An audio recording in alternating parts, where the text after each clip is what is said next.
I would like to take a few minutes and make sure we get Angelo's story on tape here and the original version, and if you could share a little bit about that with us. Okay, well, briefly, it was December 20th of 2008. I ended up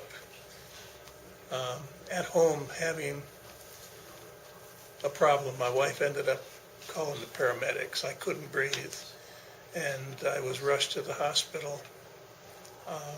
I didn't stay coherent on my trip to the hospital. I passed out, and subsequently was diagnosed there. They diagnosed me with a pacemaker failure, congested heart failure, renal failure, and subsequently with pulmonary arterial hypertension. Because I was on blood thinner, because I also had atrial fibrillation, apparently they needed to do some surgery, but they were concerned about doing the surgery because of the blood thinner, and they felt that I might bleed out. Well, my wife had asked what chance I had without the blood thinner, without the surgery, and they said I didn't have any, so she says to go ahead and do it. Well, the short of it was I did make it through the surgery, but for the next 6 weeks, I spent just about every week, there was 3 days of every week I was in the hospital. And I was not getting better, I was getting worse. I was losing all my strength. I couldn't walk from here to the door there. I was on oxygen 24 hours a day. I couldn't open a bottle of water. My wife had to help me with simple things. Needless to say, it just made me very depressed. I was not getting better, yet I know I'm spending all this good money after bad. And finally one Sunday, it was February 15th of 2009, I was at the hospital and I had decided enough was enough. And I asked that all the IVs and everything else be removed from me because I was going home. And they mentioned to me that if I went home I could die, and I says, I understand that fully. I says, so provide me with any paperwork I need to release you of liability. And I did. I went home. My wife was not very happy with me. She said she'd never seen me give up on anything. I was very positive, and I told her, I says, look, I'm not getting better. I know I'm not getting better, and I don't want the well to go dry. I just figured let's still keep some money there for herself. Well, she wasn't too concerned about the well. She wanted to keep me alive. So what she did is she told me a couple of things. She says, I want you to do 2 things for me, Angelo, if you would. I says, well, what are they? And she says, I want you to try to stay alive long enough to do the taxes. And I couldn't believe what she was saying. I said, the taxes, I don't really care about the taxes. Get a CPA to do them. She says, no. She says, you have to put it all together before you go to the CPA. I've never done any of that. I don't even know what to put together. So could you do that for me? And I said, okay. And what's the second thing?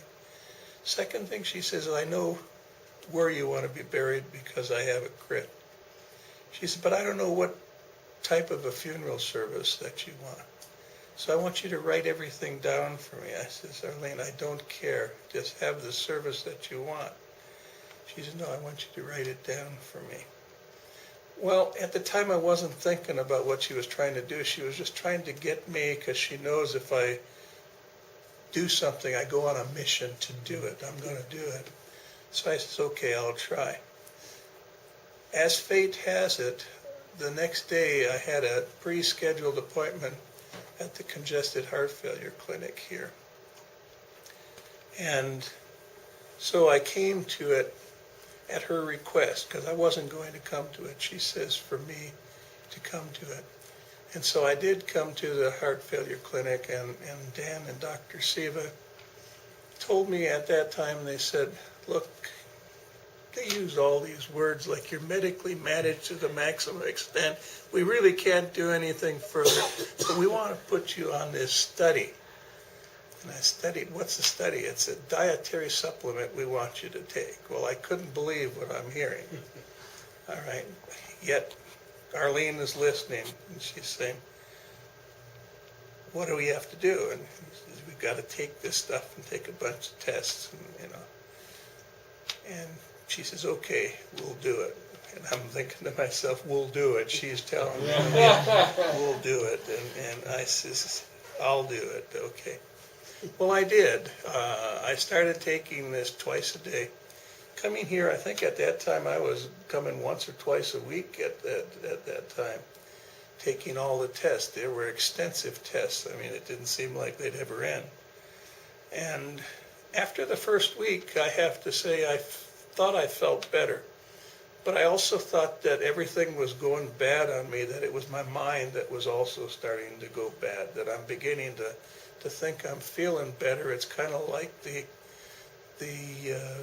what is it, that saying, the lull before the storm, or whatever it is, But within a month, I knew I was feeling better. And I knew I was feeling better because what Dan Austin told you just a little bit ago was, I found myself out there trimming plants and working in the garden, and my wife couldn't believe I was laying down there trimming all these different things, and she's saying, what are you doing? I said, I just felt like doing it.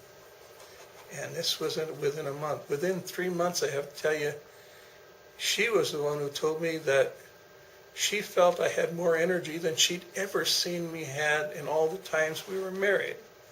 Well, that's when I figured we had to put her on pro-arginine too, because I knew her memory was going bad, because I felt that I had more energy on our honeymoon, but she could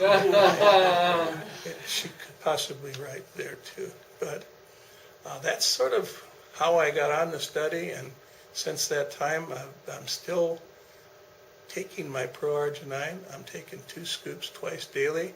I feel like I've got an engine that's running, and I'm not going to change anything. And as long as it's running, I'm going to keep doing it and tell everybody about it that I can. Do you have friends on it? I have many, many friends, probably hundreds of people that are taking it, that are seeing results that are staggering and astonishing. Yes. Yeah.